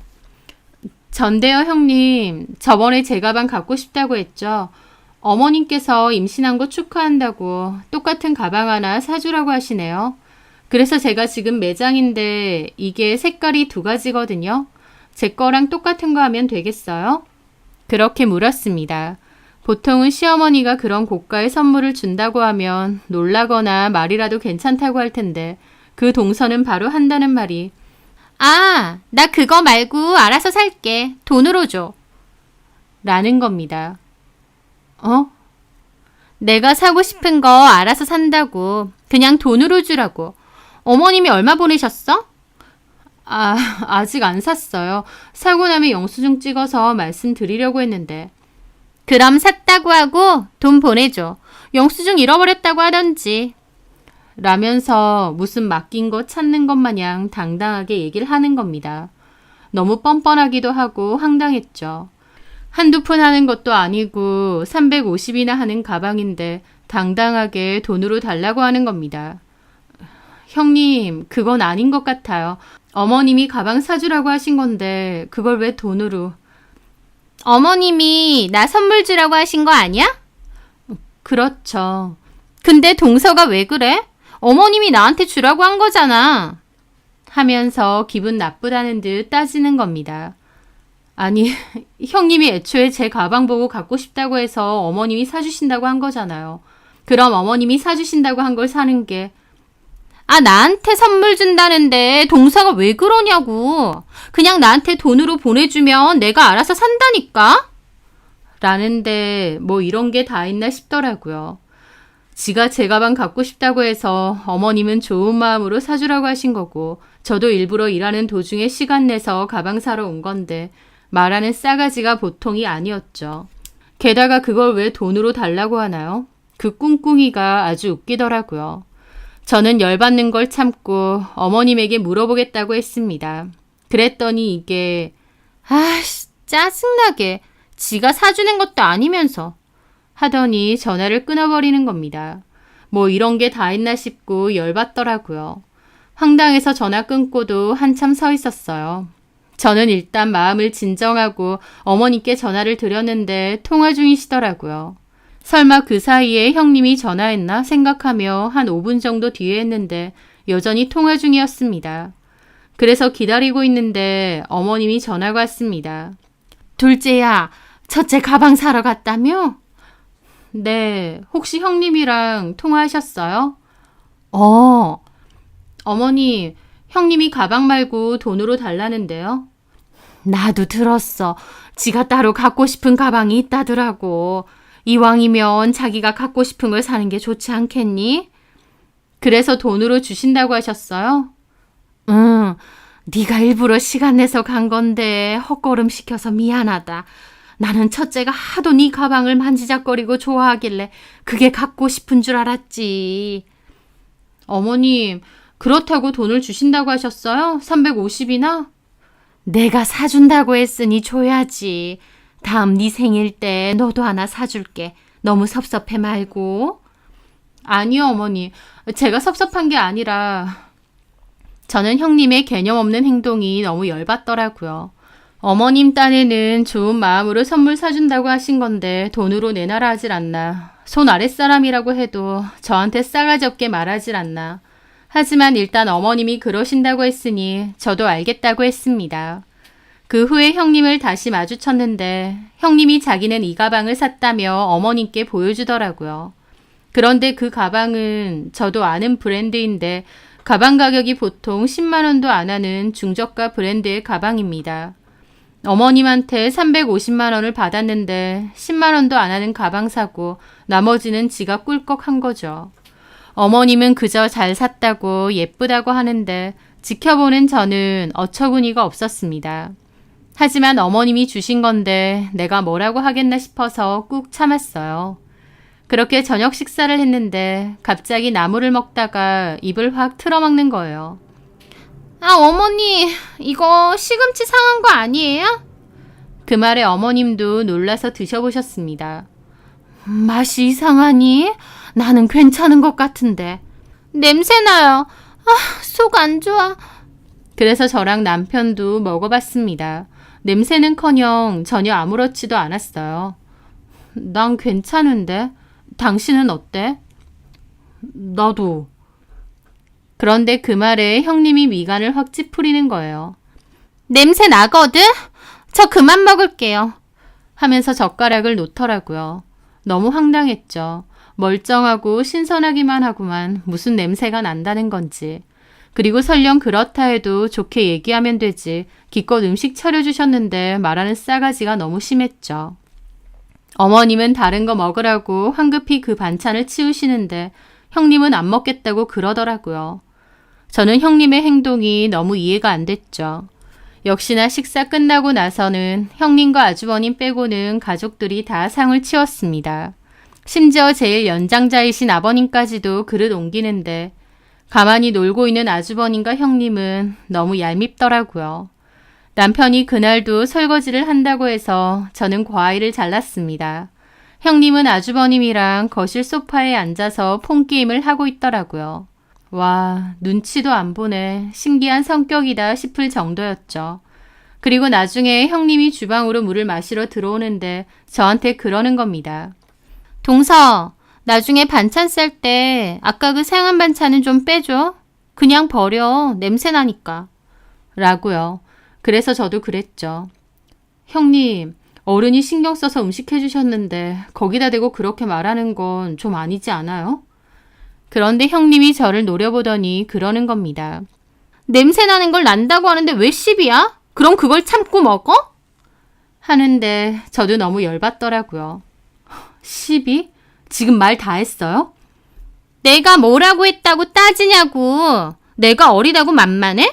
우리 오빠한테는 한마디도 못하면서 왜 나한텐 난리야? 내가 아주버님한테 얘기하고 말고 할 일이 뭐가 있어요? 형님의 행동에 대해서 말하는 건데. 그런데 형님이 저를 보더니 그러는 겁니다. 아, 짜증나. 나 이거 오빠한테 다 얘기할게. 어머님이랑. 라는데 무슨 자기 엄마한테 이른다는 초등학생인 줄 알았습니다. 너무 유치하고 황당해서 대답도 못하고 벙쪄 있는데 형님은 지 말에 제가 입을 다문 줄 아는지 의기양양한 표정을 하더니 그러는 겁니다. 그건 또 쫄리지?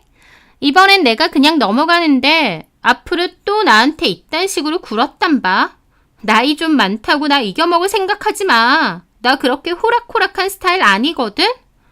하고 나갔죠. 저는 너무 열받고 내가 왜 형님이랍시고 저 새파랗게 어린 거한테 반말 찍찍 개념 없는 소리 들어야 되나 황당하더라고요. 저는 더 이상 형님에게 그 어떤 말도 하지 않기로 했습니다. 꼭 필요한 말 아니면 아예 말도 걸지 않고 가깝게 지내지 않기로 결심했죠. 그러던 어느 날이었습니다. 저희 팀 사람들끼리 팀 회식을 하기로 했어요. 시간 되는 사람은 참석하고 아닌 사람은 빠지는 자유로운 분위기였죠. 저는 그동안 시험관 준비나 임신 준비 때문에 회식 자리를 자주 빠졌기에 모처럼 참석한다고 했고 저 포함 7명 정도 회식을 가기로 했습니다. 그렇게 식사를 하고 2사람 정도는 가고 나머지 사람들은 근처 술집에서 2차로 술 한 잔씩 더 하고 헤어지기로 했죠.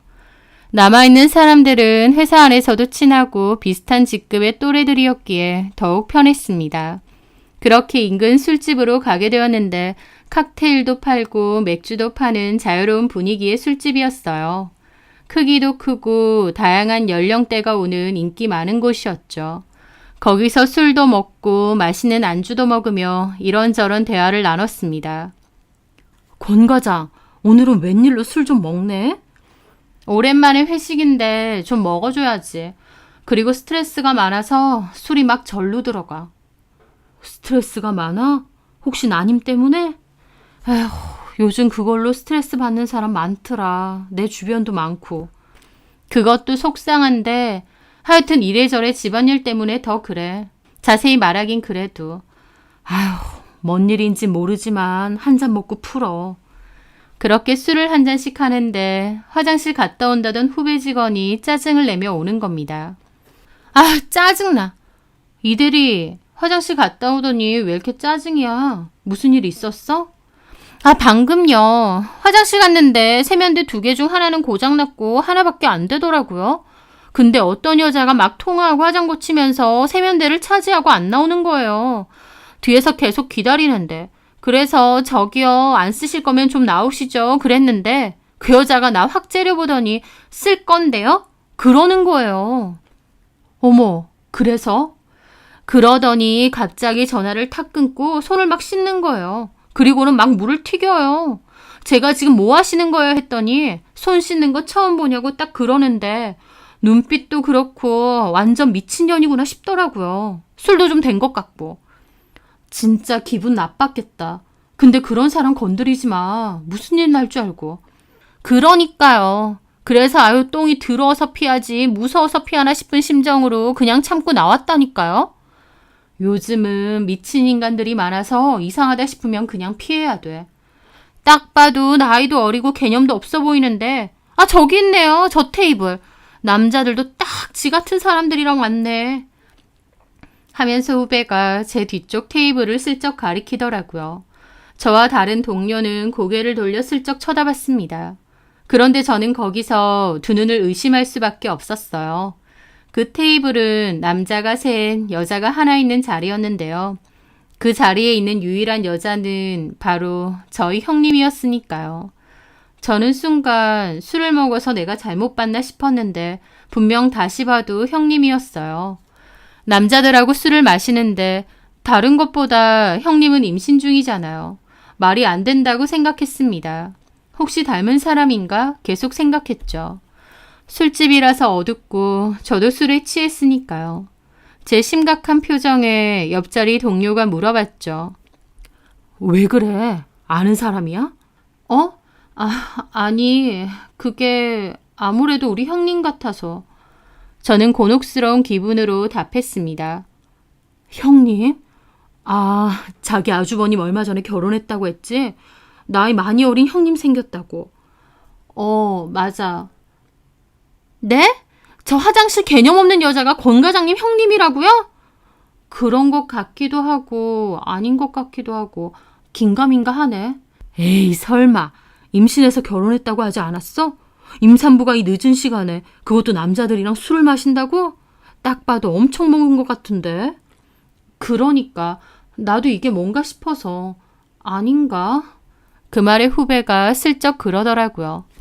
과장님, 몰래 사진 찍어 드릴까요? 확대해서 과장님 형님이 맞는지 아닌지 확인해 보세요. 사진? 저는 고민하다가 하나만 찍어달라고 했습니다. 조금 거리가 있고 술집 안이 어둡다 보니 형님이 아닌데 제가 착각하는 걸 수도 있겠다 싶었어요. 저도 좀 술을 먹기도 했고요. 그 후배는 몰래 확대해서 사진을 한 장 찍었고 저한테 카톡으로 보내줬습니다. 저는 그 사진 얼굴을 확대했는데 보자마자 형님이 맞더라고요. 머리 스타일이며 얼굴도 영락없는 형님이었죠. 게다가 아주버님에게 받았다는 비싼 귀걸이가 있는데 그것도 하고 있더라고요.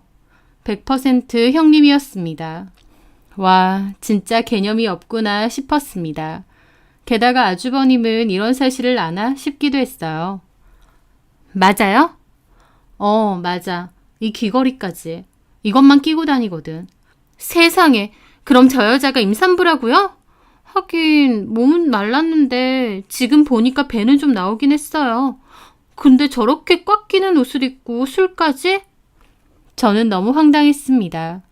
아무리 나이가 어리다고 해도 그래도 임신했으면 좀 조심해야 되는 거 아닌가요? 남자들하고 스스럼 없이 웃고 떠들고 술 마시는데 저는 도대체 저 여자 정체가 뭔가 싶더라고요. 다음날 저는 남편에게 그 사실을 말했습니다. 남편도 설마 잘못 본 거 아니냐길래 사진 보여주니 뜨악하더라고요. 이러고 다녀도 돼? 아주버님은 별 얘기 안 하셔? 내가 평소에 형하고 연락 많이 안 하니까. 와, 근데 진짜 어이없긴 하네. 8살 차이 나는 나한테 바로 반말하고 훈수질하는 것도 좀 일반적인 성격은 아니다 싶었는데 막말로 이 사람 정체가 뭐야? 그때 뭐 미용실 스텝? 그런 걸로 일한다고 했지? 아주버님은 뭘 잘 알아보고 결혼하신 거 맞아? 좀 이상한 사람 같아. 그러게. 보통 사람 같지는 않긴 해. 근데 일단은 내가 시간 봐서 형한테 물어보든지 할 테니까 자기는 괜히 얘기하지 마. 싸움나. 하고 싶지도 않아. 말도 섞기 싫어. 그럼 자기가 알아서 얘기를 좀 해봐. 알았어. 남편은 아주버님에게 얘기한다고 했는데 그 후로 딱히 얘기는 안 했던 것 같습니다. 남편도 회사 일과 출장 때문에 바쁘기도 했고 아무리 가족이라고 해도 결국 남일이긴 하니까 남편도 나중에는 그냥 신경 안 쓰는 것 같더라고요. 저도 형님이 개념 없구나 싶은 것과 별개로 더 이상 신경 안 썼고요. 또 큰 행사 아니면 시댁과 왕래가 많은 편도 아니었기에 몇 달간 아예 안 보고 지냈고 신경도 안 썼습니다. 그렇게 시간은 흘렀고 아버님 생신이 다가와서 시댁에서 식사를 하기로 했어요. 오랜만에 시댁에 갔는데 형님과 아주버님도 와 있더라고요. 형님은 배가 제법 불러 있었습니다. 저는 되도록이면 말을 섞고 싶지 않아서 그냥 어머님하고만 대화를 했죠. 그렇게 식사를 하는데 형님이 어머님, 저희 아이 출산하면 저 얼마 주실 거예요? 하는 겁니다. 보통 아이 출산하면 시댁에서 수고했다고 용돈을 좀 주거나 조리원비를 내준다고도 하지만 이렇게 대놓고 달라는 사람은 처음 봤죠. 조리원비 우리가 내주려고. 그럼 300? 그러지 말고 그거 저 주시면 안 돼요? 왜?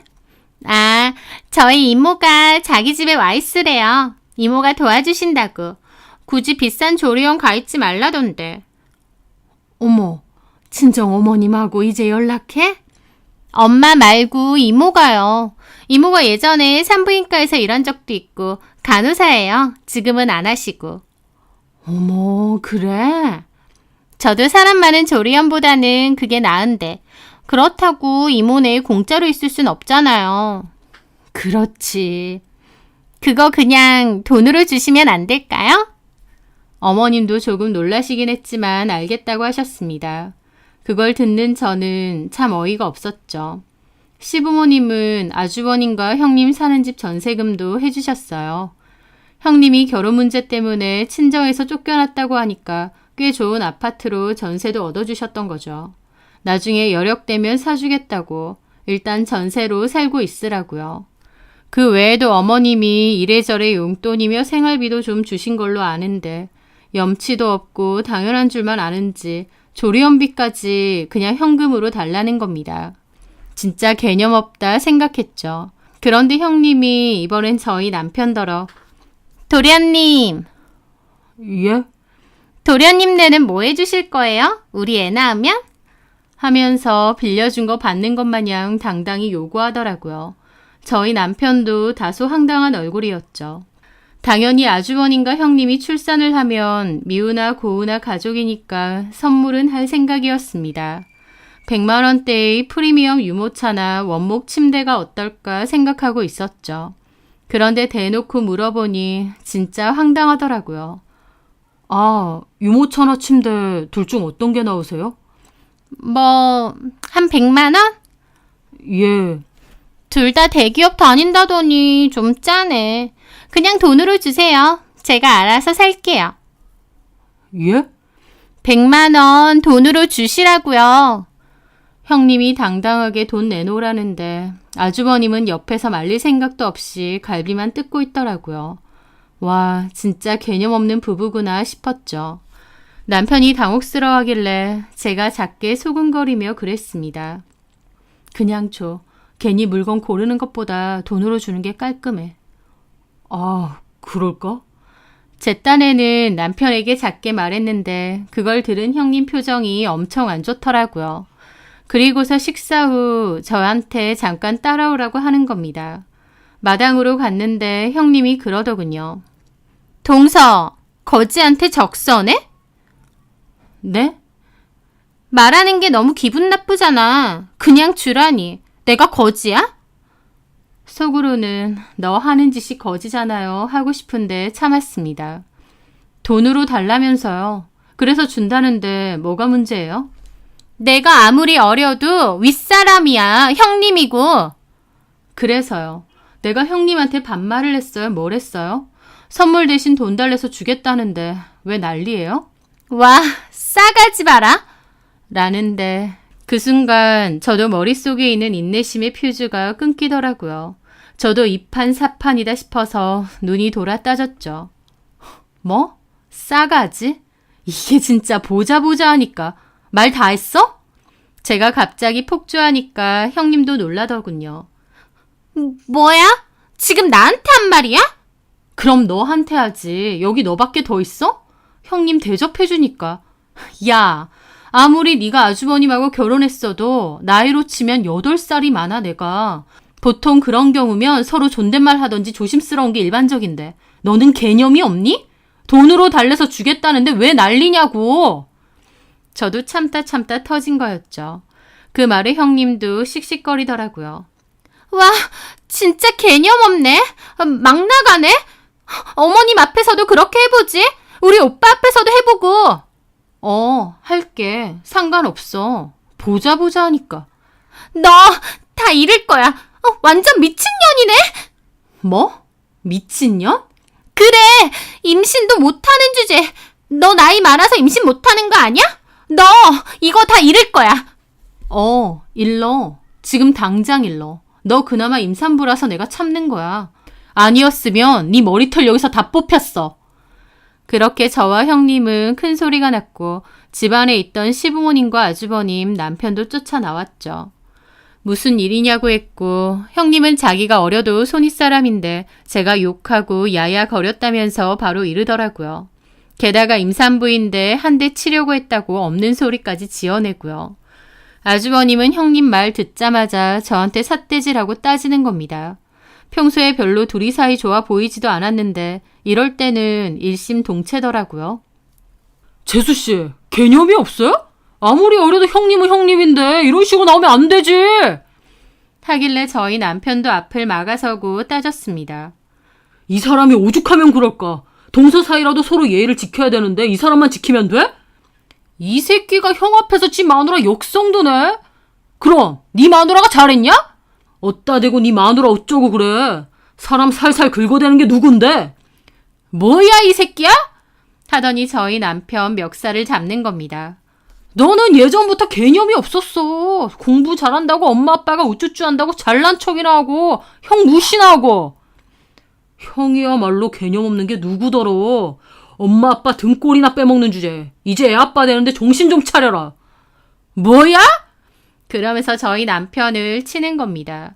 어머님, 아버님은 놀라서 그만하라고 뜯어 말렸죠. 솔직히 아주버님은 살만 쪘고 저희 남편은 운동도 오래 해서 몸도 훨씬 좋고 키도 큽니다. 그럼에도 형이라서 그런지 맞아놓고서도 일단 참더라고요. 남편은 열받아서 저한테 가자고 했고 저도 알겠다고 했습니다. 그런데 남편이 가려다가 돌아와서는 형님에게 따지더군요. 형수님, 임신도 하신 분이 그렇게 애 가지고 술집 다니고 그러는 거 아닙니다. 그 말에 형님도 당황하고 아주버님도 눈이 뒤집히더라고요. 뭔 개소리야! 그래서 제가 나서서 어머님, 아버님에게 사진 보여줬죠. 회식 갔다가 우연히 봤어요. 남자들 셋이랑 끼고 술 마시고 있던데. 시부모님도 놀라는데 아주버님도 제 폰을 확 채가더니 놀란 얼굴로 보고는 형님에게 묻더라고요. 야, 너 이랬어? 너 돌았냐? 형님은 몹시 당황해서 변명을 하더군요. 이거 나 아니야. 그리고 오빠도 맨날 술 먹으러 다니잖아. 너랑 나랑 같냐? 너 임신했다는 애가 개념도 없어? 그리고 이 새끼들 뭐야? 나 아니라니까. 왜 생사람 잡아? 하면서 저한테 왜 생사람 잡느냐고, 이게 왜 나냐고 눈 뒤집혀서 따지는데 정말 상종도 하기 싫다 싶더라고요. 저는 아주버님 손에 들린 제 폰 뺏었고 시부모님께 난리 일으켜서 죄송하다고 사과했습니다. 하지만 더 이상 못 있겠다고 하고 남편과 그냥 돌아갔습니다. 시부모님은 그 후 남편에게 전화해서 형제들끼리 그렇게 싸우면 어쩌냐고 뭐라고 하셨지만 시부모님도 그 사진을 보고 꽤나 충격받으신 듯 했어요. 형님은 자기가 아니라고 끝까지 박박 우겼다고 하더라고요. 남편은 시댁에 가더라도 형하고는 안 마주치겠다고 했습니다. 시부모님도 한숨 쉬면서 일단 알겠다고 하셨대요. 둘이 봐서 좋을 것 없으니 일단 보지 말라고요. 그날 이후 시댁을 가더라도 따로 갔고 얼굴을 보는 일은 없었어요. 형님은 그 사진은 끝까지 자기가 아니라고 우겼고 시부모님은 일단은 덮어두었다고 하더라고요. 그리고 시간이 흘러 산딸이 다 되었고 곧 출산 예정이라고 했습니다. 저는 형님을 생각만 해도 짜증나서 낳던지 말던지 하는 심정이었는데 그리고 한 2주일 정도 지났을까? 어머님으로부터 정말 충격적인 소식을 들어야 했어요. 그 전화가 있기 일주일 전 형님은 자연분만으로 아이를 낳았다고 했습니다. 그런데요.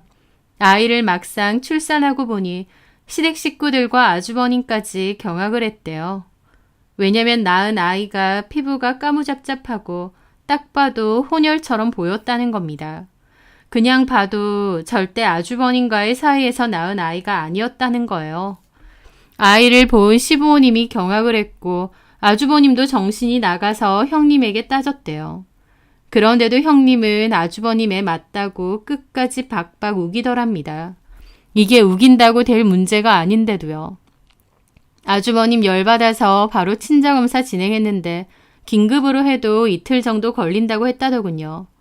결과 나오면 두고 보자 했는데 이튿날 저녁 형님이 병원에서 야반도주를 했다는 겁니다.